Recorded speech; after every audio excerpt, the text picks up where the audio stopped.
चलें भाई, chapter number 4 शुरू कर रहे हैं। Carbohydrates, biochemistry. इसमें हम जो इंसानी जिस्म में या जानदारों के जिस्म में जो केमिकल्स इस्तेमाल होते हैं,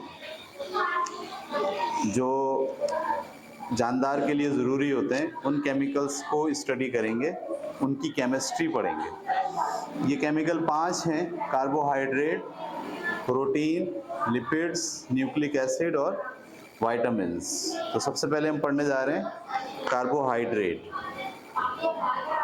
इसमें ये जो डू यू नो का बबल है, ये बहुत इंपॉर्टेंट है। Food is essential for life on earth and is complex mixture of chemical substance. जो खाना है वो अर्थ पे कॉम्प्लेक्स मिक्सचर है केमिकल के तौर पर, जो इंसान जानदारों के लिए, जानवरों के लिए ज़रूरी है। Food fuels metabolic processes. Food जो है वो मेटाबॉलिक प्रोसेस के लिए फ्यूल का दर्जा रखता है। In living beings certain complex organic molecules are broken down into simpler one. जानदारों में इस तरह के जो कम्प्लेक्स ऑर्गेनिक मॉलिक्यूल होते हैं वो टूट कर छोटे छोटे मॉलिक्यूल्स में कन्वर्ट होते हैं टू प्रोवाइड एनर्जी प्रोवाइड करने के लिए। इस प्रोसेस को क्या कहा जाता है? Catabolism.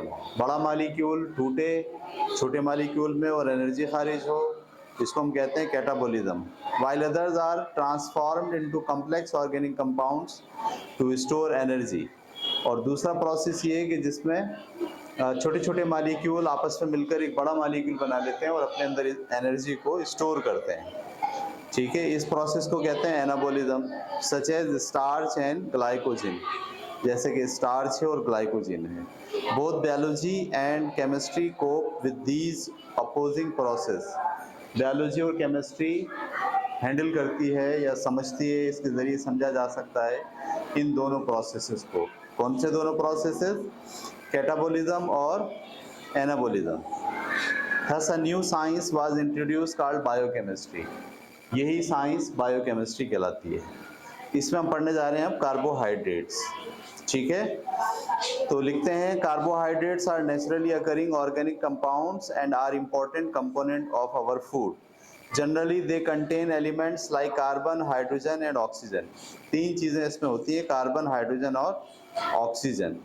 Mostly carbohydrates are represented by general formula CX और H2OY।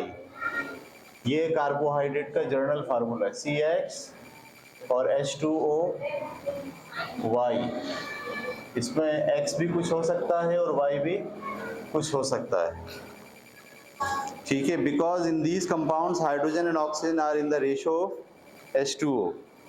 हाइड्रोजन और ऑक्सीजन की रेशियो हमेशा पानी की रेशियो की जैसे होती है। However these compounds do not contain water molecule.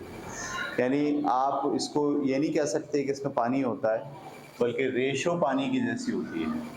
ठीक है, आगे लिखते हैं।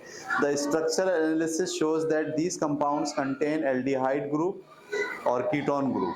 यानी ये जो कार्बन के साथ ऑक्सीजन है, इसकी 2 पोजीशन हो सकती है। हमने आपको बताया था, एक तो क्या होता है, ऑक्सीजन के साथ डबल बॉन्ड हो, एक तरफ H हो और एक तरफ अल्काइल हो, तो ये क्या कहलाता है? एल्डिहाइड। और दोनों तरफ अगर अल्काइल हो तो ये क्या कहलाता है? कीटोन्स। तो जो कार्बोहाइड्रेट होते हैं या तो वो एल्डिहाइड कंपाउंड होते हैं या फिर कीटोन्स होते हैं। ठीक है, Thus carbohydrates are defined as polyhydroxide aldehydes और polyhydroxide ketones। ठीक है, पॉलीहाइड्रोक्साइड एल्डिहाइड या पॉलीहाइड्रोक्साइड कीटोन, ये कहलाते हैं दरअसल क्या?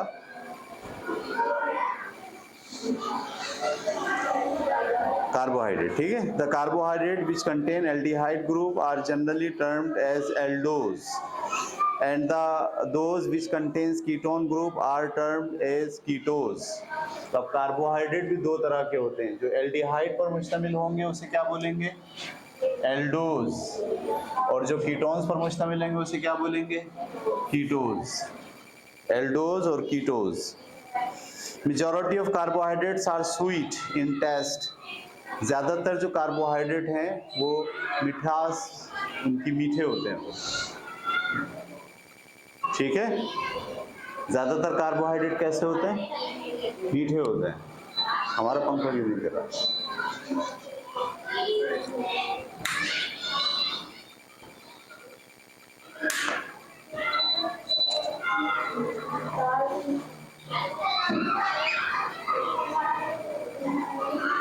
मुझे पता है क्यों नहीं चल रहा।